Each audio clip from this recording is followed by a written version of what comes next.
Order for Jennifer C. Is this my double shot, double cream, double froth, double pump, double whip, double sleeve? Yeah. Can you handle that much caffeine? Did you know Discover automatically doubles all the cash back you've earned at the end of your first year? Oh, really? That's great. Seriously, did you know Discover automatically doubles all the cash back you've earned at the end of your first year? Yeah, you just said that. Did you say I just said that? Yeah, I'm cutting you off. I can't have any more? Why not? You earn, we match. Discover Cashback Match. See terms at discover.com/creditcard. Marketing with Town Square Media Tuscaloosa. Call 205-345-7200 or click on Advertise with Us on our website. Live from the heart of SEC country, this is your daily fix of grit, guts, and gridiron glory. Welcome to the Deep South College Football Show. Bowen, here it goes! Georgia retakes the lead! Breaking down the biggest matchups, the boldest takes, and the deepest rivalries in college football on Tide 100.9 and 1230 AM WTBC. Intercepted! They confused him! Xavier Brown headed the other way!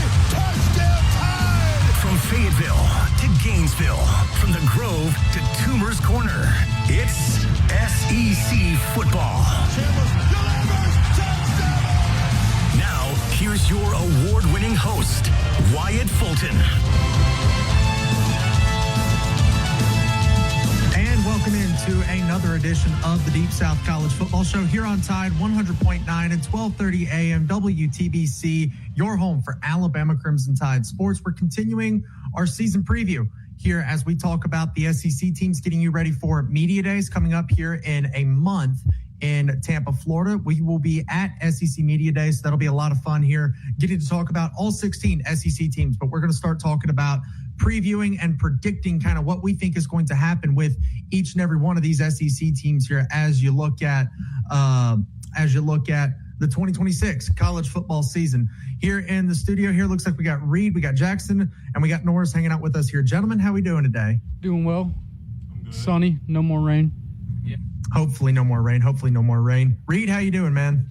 No, I'm good. Like they said, no more rain, sunny. You know, humidity's just, it is what it is. Before we dive into today with the Georgia Bulldogs, Jackson, you're going to have a lot to say today. I can already tell here. The United States plays here in about 1 hour against Australia here in the World Cup. No Christian Pulisic for the United States, but if the USA wins, they basically guarantee themselves a spot in the knockout round at that point. So can the USA get it done today against Australia up in Seattle? I think so. I hope so. Reed, Norris, what do you guys think? Yeah, I was going to say, White, I think they do. And I was just telling Jackson right before we started, from what I know, Australia runs a pretty defensive-sided formation. I believe they run a 5-4-1. So okay. I'm kind of expecting a lower scoring game, especially with Pulisic being out. And so I was saying maybe 1-0 USA. I like it. I like that prediction a lot here. So that is the World Cup. That'll be on, I think, Fox, Peacock, whatever streaming platform they're going to use that on there. Coming up here at 2 o'clock, you best believe I'm going to be watching it. But we got to talk a little college football today here, the real sport of football, as we talk about the Georgia Bulldogs. It is our season preview for the Georgia Bulldogs here, head coached by Kirby Smart. He's been with the Dogs since 2016, two-time national champion, 3 appearances in the college football playoff national championship game, as well as SEC champion, in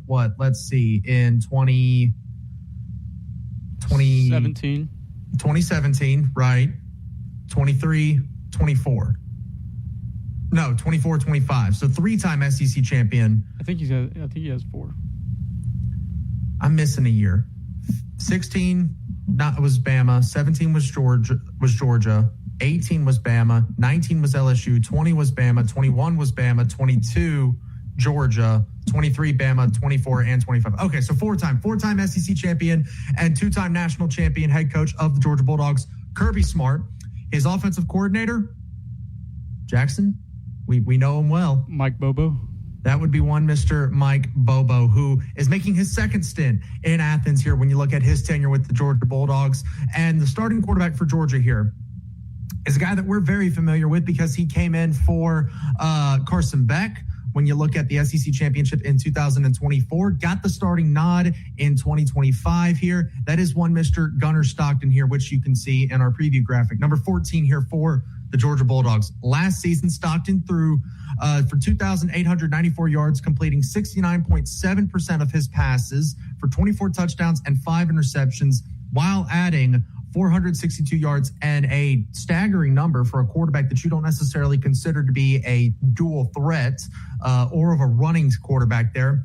Added 10 rushing touchdowns here for the Georgia Bulldogs here. His best month last season came when it mattered most for Georgia. That is the month of November, when they took on Ole Miss and Texas, both of those games being in Sanford Stadium there in Athens, Georgia. 982 yards, 10 touchdowns, 4 interceptions when you look at his month of November there for Georgia. Stockton is, like we said, returning as a second-year quarterback in Athens, and the numbers may not be overly impressive for Gunnar Stockton. Not saying, he didn't look like a world beater last season, but what he brought on that field was grittiness, toughness, and just a pure willpower to go win football games for the Georgia Bulldogs. And that's not something that you can really quantify in a stat or a grade or analytics or something like that. That's just, hey, that's a ball player right there. And that's exactly what Gunnar Stockton brings to the table when you look at the starting quarterback here for Georgia. Absolutely. And coming out of high school, he was, highly sought after for his arm and the way he threw the ball in high school. And last year going into the season, there were a lot of questions on, after that Notre Dame game and after the SEC championship second half of him coming in, and, Georgia underperformed in that Sugar Bowl against Notre Dame. And a lot of questions were to be had about whether Gunnar Stockton was the guy or not. And I remember sitting here saying, Gunnar is the guy. Georgia's going to be completely fine at quarterback, and he really turned out to be the machine, the cog in that machine that was the Georgia offense last year, and played really well down the stretch. And you saw flashes of it, of his ability to take games over in that Tennessee game, in that Ole Miss game, in that Texas game, in big moments that they really needed it. And I do feel like, with Mike Bobo returning as the offensive coordinator and his 5th year in the program, I do think he'll take those strides to, be probably one of the top quarterbacks in the conference, if not in the country as well.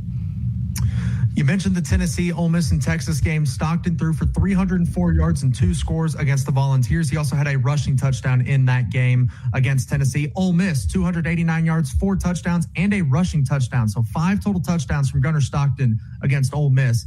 Did it right back later, about a month later, when he took on the Texas Longhorns. 229 yards, 4 touchdowns, and a rushing touchdown against Steve Sarkisian and those Texas Longhorns, where Georgia just put belt to backside, 35-10 over Texas. And then in the revenge game against Alabama in the SEC championship, remember the Tide defeated Georgia during the regular season 24-21 in Athens, snapping what was a 5-year win streak at home. They had not lost in South Carolina, and I think that was 2019. It was pre-COVID.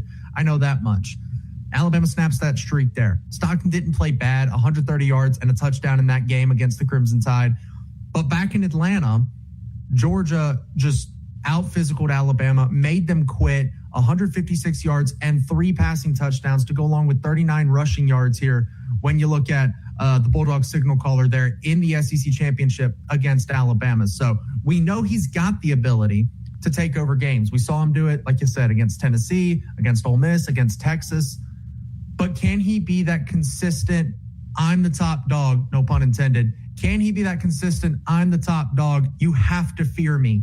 When you see that block G on your schedule, yeah, you got to worry about the defense, and you got to worry about what Kirby Smart's going to scheme up, and you got to worry about Nate Frazier. But a lot of times it felt like last season maybe Gunnar Stockton was the afterthought, right? He wasn't really, when you saw Georgia on the schedule and you're an opposing defensive coordinator, you looked at Georgia's offense and you said, okay, who do I need to stop in order to have success? I got to stop Nate Frazier. I got to stop Zachariah Branch. And it felt like Gunnar Stockton was always third or fourth fiddle, depending on, Oscar Delp or some of these other guys that were in that receiver room. Colby Young, when he was healthy, I feel like a lot of people probably circled Colby Young and said, I got to stop him, before they circled Gunnar Stockton and said, I got to stop this guy. Feels like Stockton was maybe the afterthought last season. Yeah, I would agree with that. And I think he Mike Bobo trusted in his quarterback in Gunnar Stockton and let him, call that offense and do what he does best and lead that team with, like you said, that gritty nature. And I think that's ultimately what's powering them into this offseason, where more teams this year, you're not having Zachariah Branch, so more teams this year are going to circle number 14 in that backfield as the guy to watch out for, because we've seen what he can do with his legs when you make him move around. And I think I was watching some old Georgia football games yesterday, and I wanted to look at some old offenses from 22 with Stetson Bennett, and I think we would both agree that Gunnar is not nearly as quick or as shifty as Stetson Bennett, but right. We would agree that their legs are both probably, underrated when it comes to a defensive-minded, when you're facing a defense. So I think if Mike Bobo can, because I didn't really see it much last year, have designed rollouts for Gunnar. I think if they can do that, if Mike Bobo can have designed rollout pass plays, RPOs for Gunnar, get him on the move, and granted that comes with an improvement from Gunnar when he is on the move throwing the ball, I think they'll be a lot more dangerous, and I think that will ultimately help this offense, click and take them to where they want to go. Behind Gunnar Stockton in that backfield, you've got Nate Frazier returning after being the starter for Georgia last season. Had a bit of a fumble problem early in the season, but after the Alabama game, where he got just flat out pulled out of that game for fumbling early in that one, he didn't really have that issue the rest of the season there. And his counterpart, it's a 1-2 punch. I don't know that I'd necessarily call it like thunder and lightning, because they're both powerful. It's Chauncey Bowens. Chauncey Bowens and Nate Frazier, they're both very physical, very powerful runners. They're not afraid to take contact and shake off would-be tacklers. And suddenly, if you've got a smaller corner on the outside and Frazier or Bowens shakes him off, they're off to the races. They're 20, 30 yards down the field before that safety even closes the gap. And if they've got an extra step on a safety, they may just take that thing to the house. We saw Chauncey Bowens really, really blossom as that running back 2, or I guess 1B for Georgia last season. There's one thing that Georgia loves to do on offense, and that's run the freaking football. And they did a really good job of it last year. A lot of those guys on that offensive line are back for another season. So you look at the run game, you look at the offensive line, and it's a cop-out answer, but that might just be the strength of this Georgia team. And then you add in the fact that Gunnar Stockton can do what he can with his legs. You're returning your top 3 rushers from last season in Nate Frazier, Chauncey Bowens, and Gunnar Stockton when you look at the run game for Georgia. Yeah, and I think there's a reason why Ohio State was coming after Nate Frazier really hard in the portal, trying to get him into the portal. And, they were trying to do what they did with Judkins from Ole Miss. But Ohio State tampering? Yeah. Say it ain't so. No way. Never would have thought of that. But no. And there's a reason Kirby really wanted to get that contract situation with Frazier down real quick. And good for them. They were able to do that. And I think looking at the overall running back room and other rooms across the country, I do feel like this is one of the top rooms in the country. You may not have a Kawan Lacey or Ahmad Hardy or Jaden Baugh in there, but you do have a really strong Nate Frazier and Chauncey Bowens, like you said, that 1-2 punch. And then not to mention you pick up Dante Dowdle from Kentucky, who, if you watched the G-Day game, was a really good breakout player when Nate Frazier wasn't playing in that game because he was hurt. I was like, he got hurt on like the first snap of the game. Right. And so they took him out just to, for precautionary purposes. But Dante Dowdle, he's that, quick. He'll run people over and break a game open if needed to for 1 or 2 plays. And I think he'll be that, third down back, much like what Josh McCray was last year, but I think he's a little bit better. It's a nasty run game that Georgia's got over there in Athens. At wide receiver, they are replacing Colby Young and Zachariah Branch. Both of them are now gone, but London Humphreys is back. And if you watched any of Georgia last season, if you only watched the big games for Georgia, you saw the Tennessee game where that thing went to overtime, and Gunnar Stockton delivers an absolute strike to London Humphreys in the corner of the end zone, or on the far side of the end zone, and Georgia ends up tying that game against Tennessee up in Knoxville there. Well, he's back. So you've got a very, very consistent, reliable weapon that already has made big plays and big moments alongside Gunnar Stockton.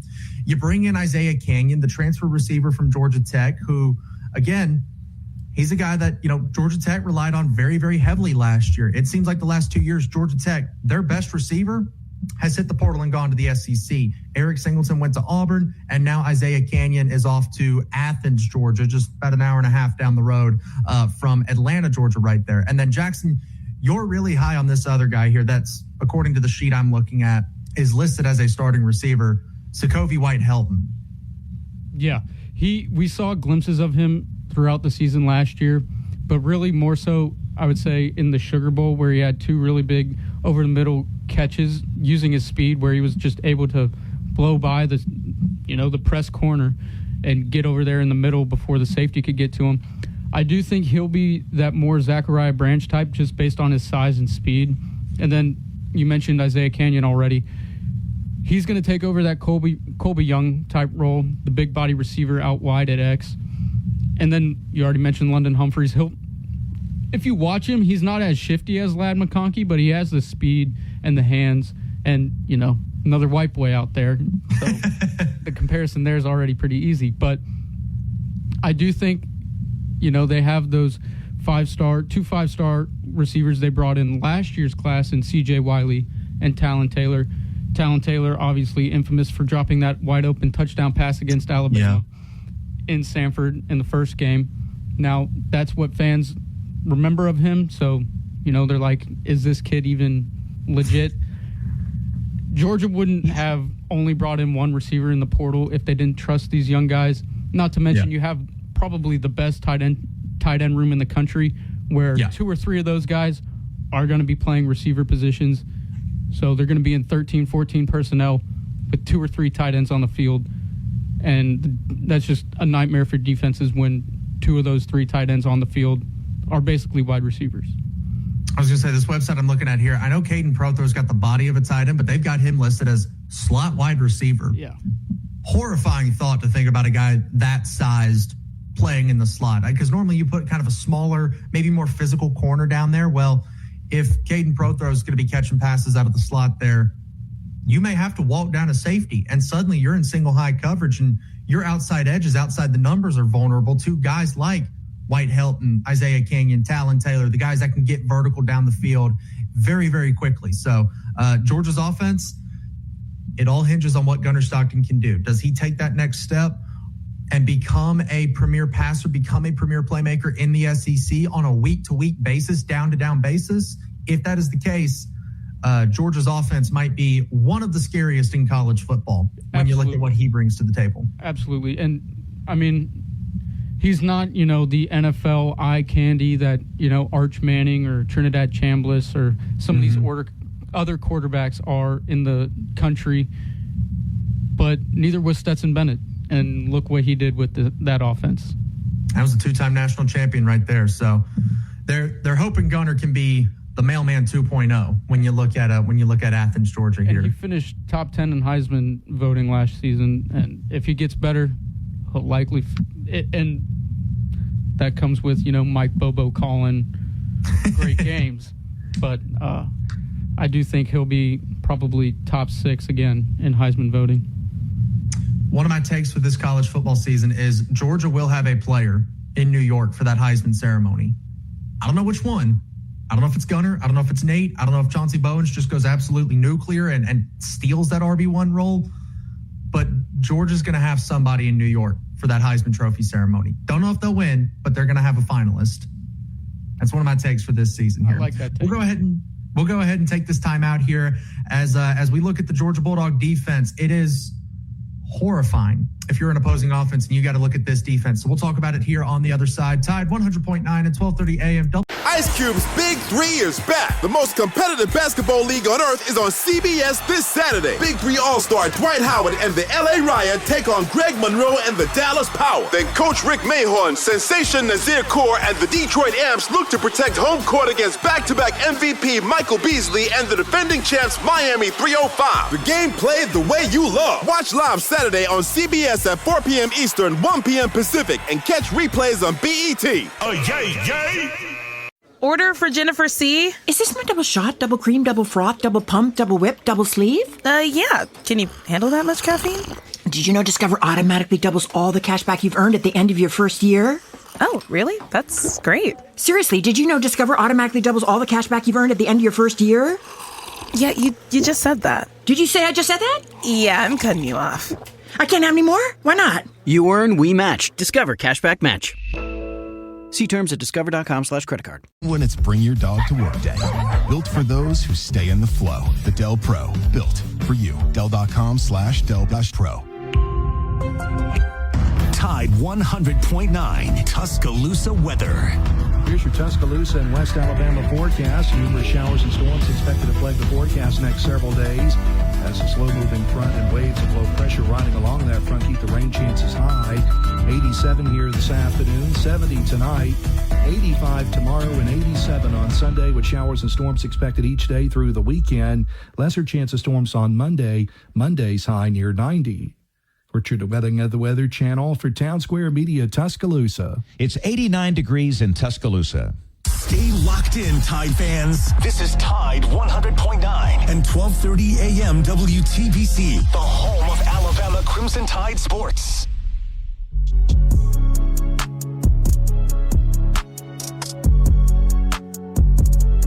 Long talking about the offensive side of the ball, so we're going to try and kind of blow through the defense here, which is a very disrespectful thing to do for Kirby Smart and his defense, but Kirby Smart does best when he's disrespected. So Kirby, take this as disrespect, even though this defense is probably going to be one of the best in the country here. Along the defensive line, you've got they list Gabe Harris Jr. as a defensive end. Jackson, that is the position he plays, right? Kind of that outside hybrid defensive end linebacker. Yeah, very much like a Nolan Smith or Mike Williams type of player.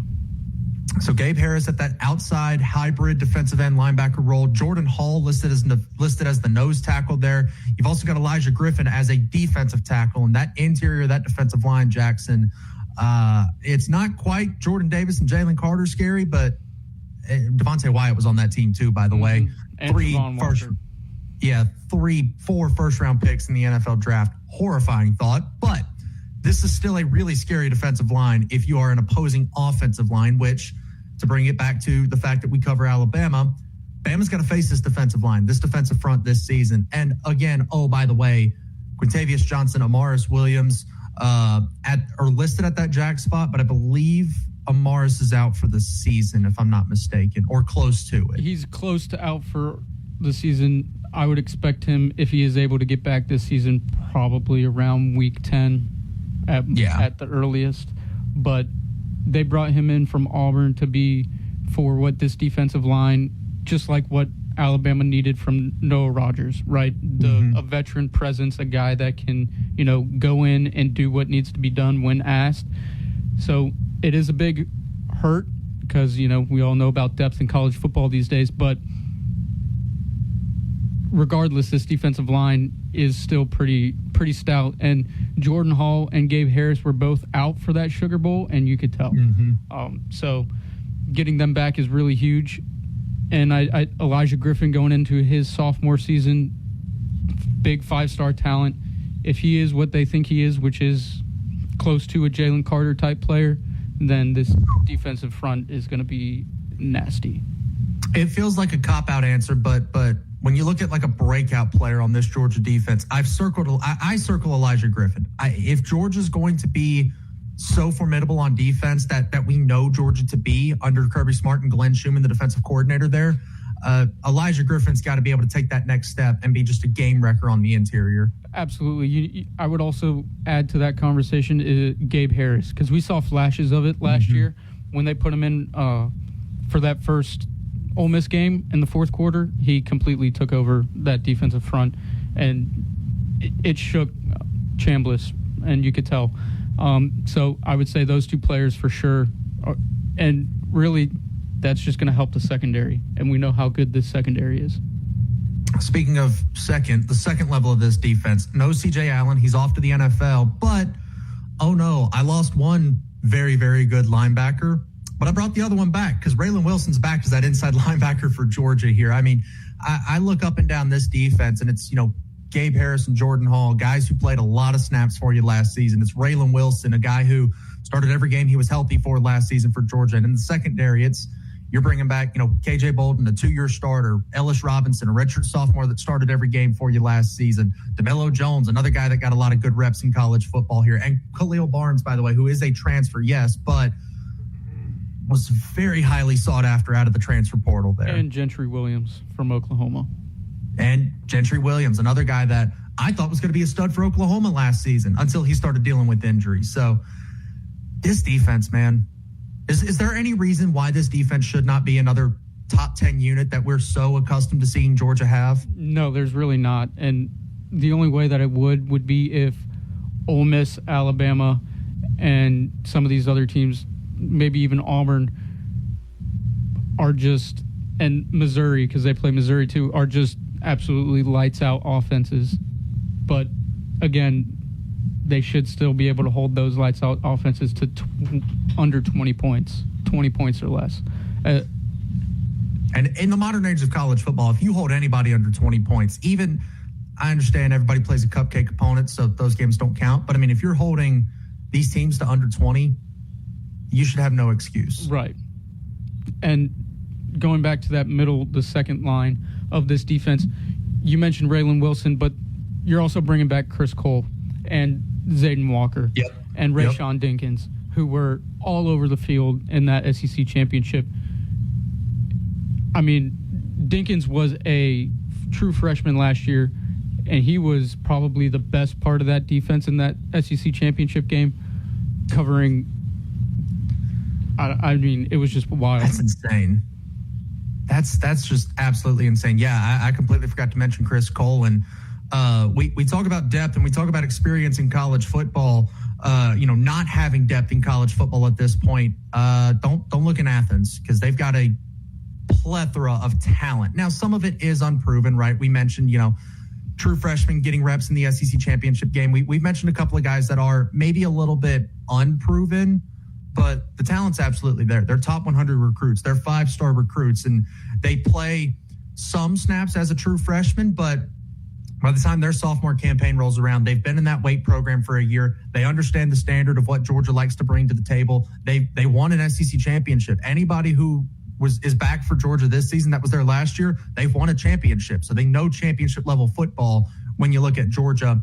And in the modern era of college football, veteran teams are the way to go. You have to become a veteran-led squad if you want to have success. Indiana, a lot of seniors on that team. Miami, a lot of seniors, a lot of veterans on that team.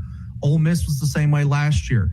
And all those were teams that were competing for national championships a season ago. So when you look at Georgia, returning all these veterans at quarterback and Lawson Lucky at tight end and the 2 running backs and 3 of your 5 starters on the offensive line being the same guys as last season. Defensively, Gabe Harris, Jordan Hall, Elijah Griffin, Raylan Wilson, KJ Bolden, Ellis Robinson. I mean, there's a lot of veteran talent on this team. And even with the transfers that they added, Gentry Williams, senior from Oklahoma, Khalil Barnes, senior out of Clemson, right? Or was Clemson the one they were competing with? Yeah, senior out of Clemson there. KJ Bolden, 2-year starter. This Georgia veteran group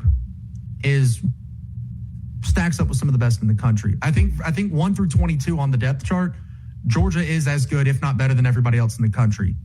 It's 22 through 40 that are also going to be getting reps, meaningful snaps in this season, that you start to get a little, okay, yeah, we know, Elijah Griffin's going to be, should be a star. Yeah, we know Raylan Wilson's going to be a star. But what about the guy behind him? Because you play such physical football in the SEC. Georgia is hitting you in the mouth, play in and play out. Guys are going to be banged up. There's going to be guys out there that are playing at less than 100% because we play football, because we play the sport of football that is so physical and so demanding on your body. And if Georgia does want to compete for a national championship, they're playing 15 games, maybe even 16. If Georgia's coming in to the SEC championship, 11-1 or 10-2 somehow and lose the SEC championship, well, guess what? They got to play a first-round playoff game. So at maximum, you're playing 16 games to compete for a national championship if you're Georgia. You've got to have the depth and you've got to have the bodies behind those veterans, behind 1 through 22. 23 through 44 have to be just as good or very little drop-off when you look at compared to 1 through 22. And I think Georgia's one of the best teams in the country that has been able to do that, that has been able to get to that level. Absolutely. And not to mention the guys that are returning, which is a lot of them, like you mentioned. Oh, yeah. They know how to come back and beat you when they're down multiple scores as well. So that never say die, cut the head off the snake mentality, they still have that. That's what you got to have. That's what you got to have when you look at the Georgia Bulldogs. We'll take a look at Georgia's schedule here as we enter the second half of our program here on the Deep South College Football Show. And then in the final segment, we will give our predictions and what we think happens with Georgia this season. You're listening to the Deep South College Football Show on Tide 1. Hear that? That's the sound of busy. To a restaurant, all that shouting and banging might as well be a symphony. It means the long days and longer nights are paying off. Sure, it's noisy, but there's a worse sound. This, not busy. Busy means business, which is why Toast gives restaurants the tools and tech they need to help them perform under pressure. Sounds pretty good, right? Toast, built for busy. Ice Cube's Big 3 is back. The most competitive basketball league on earth is on CBS this Saturday. Big 3 All-Star Dwight Howard and the LA Riot take on Greg Monroe and the Dallas Power. Then Coach Rick Mahorn, Sensation Nazir Kaur, and the Detroit Amps look to protect home court against back-to-back MVP Michael Beasley and the defending champs Miami 305. The game played the way you love. Watch live Saturday on CBS at 4 p.m. Eastern, 1 p.m. Pacific, and catch replays on BET. Oh, yay, yay! 829. That's 800-923-6829. What do you have to lose? Call 800-923-6829. Again, 800-923-6829. You're listening to the home of Alabama Crimson Tide Sports. Tide 100.9.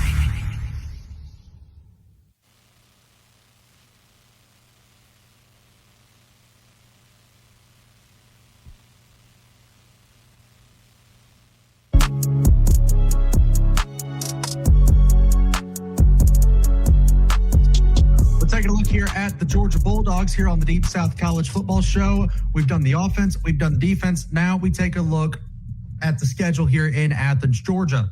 They opened the season with 2 home games against Tennessee State and Western Kentucky. Again, Bobo games to open the season. Woo. We're so excited about that. But they do have a good non-con at the end of the season with Georgia Tech in their annual rivalry. So, okay, fair. It is what it is kind of at this point. Open SEC play on the road in Fayetteville against Arkansas. I was going to say high noon, but we're in Central Time, and so is Arkansas. So 11 a.m. kickoff there against the Razorbacks. The SEC home opener is the first matchup with Oklahoma since the immaculate Rose Bowl game between Jake Fromm and Baker Mayfield. And Jake Fromm was the starting quarterback, but really and truly it was the Nick Chubb and Sony Michel show there against Oklahoma and Baker Mayfield. Not to say Fromm didn't do anything in that game, because he did have to make some big time plays and big time throws, but Sony Michel, such a great call by Chris Fowler in overtime, in double overtime, as Sony Michel. It was a great call. Great call. You open the month of October against Vanderbilt, and then what seems to be now an annual game against Alabama. You go back to Tuscaloosa on October the 10th for your 4th game against the Tide in 3 seasons now. Immediately after that, you get the Auburn Tigers in the Deep South's oldest rivalry there. Get a bye week, rivalry game against Florida. Jackson, you look at the schedule for Georgia here, and the month of October is quasi-rivalry. It's not a real rivalry by any means, but with how much they've played and the ties from Kirby Smart to Alabama and Nick Saban, it's about as close to a rivalry as you can get without actually calling it a rivalry between Alabama and Georgia at this point. Definitely. It reminds me a lot of the Ohio State-Penn State series from the Big Ten, when Penn State, was always perennially ranked in the top 10, but never did anything to prove it. But conversely, both teams here in this situation have been there and have done that. So just from a high caliber standpoint, everybody's going to watch this game across the country. Everybody knows when Alabama and Georgia play, one of these teams is going to be in the SEC title game and probably go really far in the playoffs. Since 2012, when Alabama and Georgia faced off in what was really and truly the national championship in that SEC championship. Aaron Murray versus A.J. McCarron. Since 2012, Jackson, there's been, I think, one, maybe two SEC championships that have not featured one of Alabama or Georgia. I think it was actually 2013, the very next year. 13 was Auburn, Missouri. 14, 15, 16, Bama was in it. 17, Georgia was in it. 18, 19, Bama and Georgia were in it. Georgia was in there in 19. 20 was Bama. 21 was both. 22, Georgia. 23, Bama, Georgia. 24, Georgia. 25, Bama and Georgia. So, yeah, we've had one SEC championship in the last 15 years that did not have one of Alabama or Georgia. The SEC title runs through Tuscaloosa and Athens. So you look at the month of October, though, you have quasi rivalry in Tuscaloosa. You come home for an actual rivalry against Auburn. You get a bye week, and then you got the world's largest outdoor cocktail party against Florida. This year, it's being played in Atlanta, right? Yeah. Next year, it's going to Tampa. They're doing renovations on the stadium in Jacksonville. So they're going to play in Atlanta this year, Tampa next year, and then they'll go back to playing that game in Jacksonville where it belongs. Immediately after that emotional rivalry game against Florida, revenge game in Oxford, Mississippi against Ole Miss. And then you round out SEC play with Missouri and at South Carolina before coming back to Athens for the matchup with Georgia Tech in clean old-fashioned hate at the end of the season. It's not an easy schedule by any stretch of the imagination because no schedule in the SEC is easy. You've got a playoff team in Oklahoma, a playoff team in Alabama, a heated rivalry game against Auburn, a heated rivalry game against Florida, who, even though Florida's been, the nice way to say this, is not the best program over the last few years, these games have always been really, really close. Florida had a third-string quarterback tie the game against you with like 5 minutes left 2 years ago. And last year, you were a questionable call away from Florida potentially having a game-winning drive there against Georgia late in that contest. And then, oh, by the way, after that, you got Trinidad Chambliss and Kejuan Lacey, a team that beat you in your own house, or not beat you, excuse me, almost beat you in your own house last year, did beat you on a neutral field, and the last time you went to Oxford, they were tearing down goalposts. Not the easiest stretch at all when you look at the middle of the season here. Nope. And then you got to face Austin Simmons, and maybe even Ahmad Hardy if he's healthy. And then Lenore Sellers.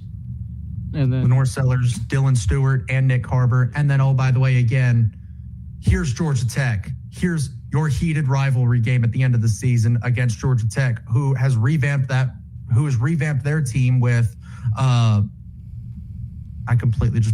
Little Mendoza. Mm-hmm. Alberto? Yep. Alberto Mendoza, who, if he's got a shred of talent as what his brother did, that's going to be a headache to deal with. And again, oh, by the way, they went and got the number one running back out of the transfer portal in Justice Haynes. He's back in his home state playing for Georgia Tech after transferring from Alabama to Michigan, now to Georgia. So this is a tough schedule, man. That's a tough schedule. You're like we mentioned earlier, you're going to need depth. You're going to need bodies, and you're going to need a lot of experience if you're Georgia this season, if Georgia does hope to compete for a national championship. Definitely. I don't think that it's as difficult as the schedule last year when you were facing Ole Miss, Alabama, Auburn, and Texas. But I do, just because Texas. I think the loss of Texas alone makes last year's schedule that a little bit more difficult. But you got Ole Miss and Alabama at home. Yeah. You got Ole Miss and Alabama at home last year. Now you got to go to Tuscaloosa, where you lost last time. You got to go to Oxford, where you lost last time. And again, if Auburn and Florida are so weird because they get up for those rivalry games. They do. Like the definition of like just pure leave it all out on the field, because if you beat your rival, then you save your job. That's what Florida and Auburn's mentality has been the last 2 years. And so, or the last several years under Hugh Freeze at Auburn and Billy Napier at Florida, they get up for those games.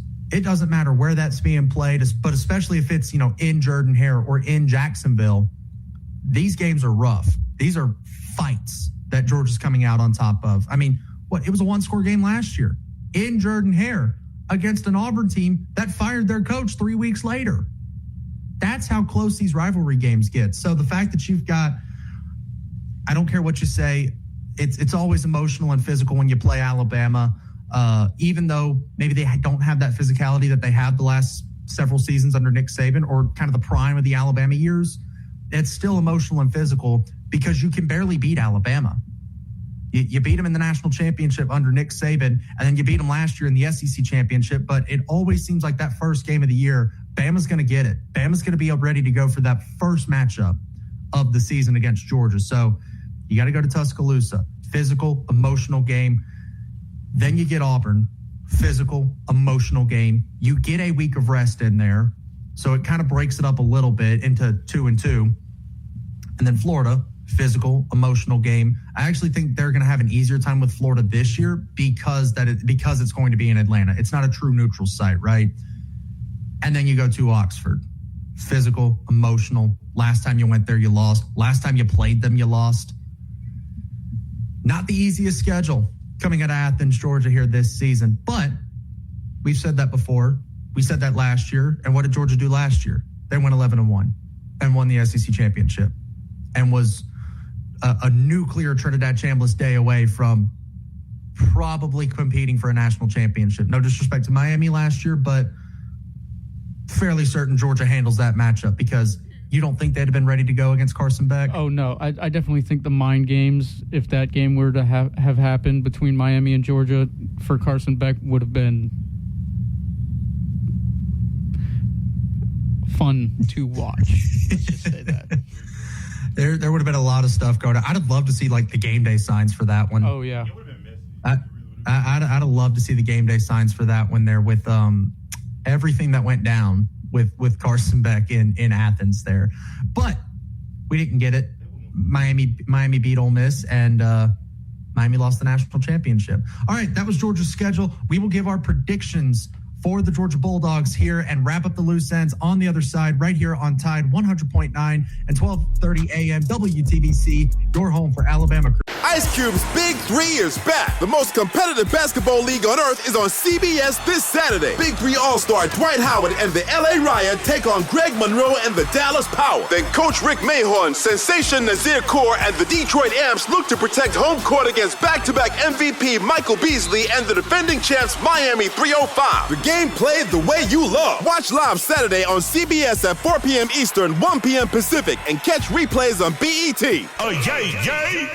There are two types of business owners, those who are busy and those who want to be busy. Toast is designed for both, with tools to keep you humming and help turn grind into growth. That's how you turn busy into business. Toast, built for busy. Skyline Boulevard East. Tell them Van the Bootman sent you. Be sure and check out the Irvin's Clearance Center Wednesday through Saturday on Highway 43, 5 miles past Northside School. What does it mean to advertise and do your marketing with Town Square Media Tuscaloosa? Melissa started her business in 2014. What would you say to someone considering Town Square Media Tuscaloosa? My experience with Town Square Media has been awesome, and I would definitely recommend it to anyone. I think that this is the first time in my marketing experience that I've been able to see my return on investment. I would definitely say in the past that has not been the case. In this, I like knowing that that's 100%. A lot of the marketing we've done has been radio. You guys have so much more to offer than that, whether it's, websites, from targeted marketing to radio. You are kind of a one-stop shop, and it makes doing marketing so much easier. So I would definitely recommend it. Ice Cube's Big 3 is back. The most competitive basketball league on earth is on CBS this Saturday. Big 3 All-Star Dwight Howard and the LA Riot take on Greg Monroe and the Dallas Power. Then Coach Rick Mahorn, Sensation Nazir Kaur, and the Detroit Amps look to protect home court against back-to-back MVP Michael Beasley and the defending champs Miami 305. The game played the way you love. Watch live Saturday on CBS at 4 p.m. Eastern, 1 p.m. Pacific, and catch replays on BET. Oh, yay, yay! It's possible. Ask your doctor about Tremfya today. Call 1-800-526-7736 to learn more or visit TremfyaRadio.com. Tide 100.9 Tuscaloosa weather. Here's your Tuscaloosa and West Alabama forecast. Numerous showers and storms expected to plague the forecast next several days as a slow-moving front and waves of low pressure riding along that front keep the rain chances high. 87 here this afternoon, 70 tonight, 85 tomorrow, and 87 on Sunday with showers and storms expected each day through the weekend. Lesser chance of storms on Monday. Monday's high near 90. Richard Wedding of the Weather Channel for Town Square Media Tuscaloosa. It's 89 degrees in Tuscaloosa. Never Miss a moment of the action. Download the free Tide 100.9 app today.